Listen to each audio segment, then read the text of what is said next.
சரிண்ணே அண்ணா எனக்கு 2 class tea back அண்ணா ஏல மாடி அண்ணா ஏ மாடி ಅಣ್ಣ 2 ಗ್ಲಾಸ್ ಟೀ ಬೇಕಣ್ಣ ಅಣ್ಣ 2 ಗ್ಲಾಸ್ ಟೀ ಬೇಕು ಏ ಮಾಡಿ ಅಣ್ಣ 2 ಗ್ಲಾಸ್ ಟೀ ಬೇಕು ಒಂದು ಬಜ್ಜಿ ಬೇಕು ಒಂದು ಮೊಸರನ್ನ ಬೇಕು ಮಾಡಿ ಅಣ್ಣ मेरे को 2 ग्लास टी चाहिए थोड़ा सा कम शुगर चाहिए ಮಾಡಿ ಅಣ್ಣ ಎಡಿ ಏನ போடுங்க சாப்பிடணும்னே பார்டரை தான்னா சாப்பிடணும் தலைவா போர்ட படிக்கணும் தலைவா போர்ட படிச்சு பஸ் அண்ணா மேல போடுங்கன்னு சொல்றேன் நான் சேலஞ்ச் போடுங்க ரியல் டைம் போடுங்க உட்கார்ந்து 1 மணி நேரம் கழிச்சு வீட்டுல போய் போடுவீங்களா எத்தனை மொழி கடிச்சா மரியாதை நான் தாய்மொழி தமிழ்ல விட்டு கொடுக்க மாட்டேன் உயிர் அது நான் இன்னொரு மொழியை கத்துக்கிட்டா ஏன் எடுக்கிறீங்க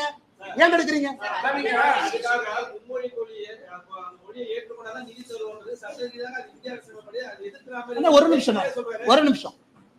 இப்ப ஃபர்ஸ்ட் பாயிண்ட தெளிவுபடுத்திட்டோம் மும்மொழி கொள்கைனா ஹிந்தி திருப்பிலையும் ஒத்துக்கிறீங்களா ஒரு பாயிண்ட போவோம் அப்ப கேள்வி கேளுங்க அப்ப இந்த பாயிண்ட பேசுவோம் இத பேசிட்டு அடுத்து போவோம் மும்மொழி கொள்கைனா ஹிந்தி திருப்பிலையும் ஒத்துக்கிற வரை பிரஸ் மீட் நடத்திட்டே இருப்போம் சொல்லுங்க ஊர்ல பாத்தீங்கன்னா எல்லா சிபிஎஸ்இ ஸ்கூல்ல பாத்தீங்கன்னா தேர்ட் லாங்குவேஜ் ஹிந்தி மட்டும் தான் கத்துக்கிறாங்க ஏன்னா அங்க ஆள் கிடையாது ஹிந்தி மட்டும் தான் ஆள் இருக்காங்க எதுக்குமே ஆள் கிடையாது தேர்ட் லாங்குவேஜ் ஹிந்தி தவிர ஆளே கிடையாது அந்த students are forced to take Hindi வேற வழி இல்ல அதுக்கு என்ன சொல்றீங்க இப்ப நீங்க மும்மொழி சரி நான் அன்பில் மகேஷ் பொய்யாமொழியா சொல்றேன் ஐயா தமிழ்நாட்டுல இத்தனை பேர் பிஎட் படிச்சுட்டு தமிழ் ஆசிரியர்கள் பணிக்கு தயாரா இருக்கிறாங்க நாமளே ஒரு 5 ஸ்கூல் ஆரம்பிப்போம் சொல்றது கேளுங்க ஏங்க இத்தனாயிரம் கோடி செலவு பண்றேன் இத்தனாயிரம் கோடி பண்றீங்க மத்த மாநிலத்துக்கு அதுதான் ஃபர்ஸ்டே சொன்னேன் வெஸ்ட் பெங்கால் கேரளா கர்நாடகா எல்லாம் இந்தி கூட்டணி தானே இங்க இருந்து தமிழ் ஆசிரியர் அனுப்புங்க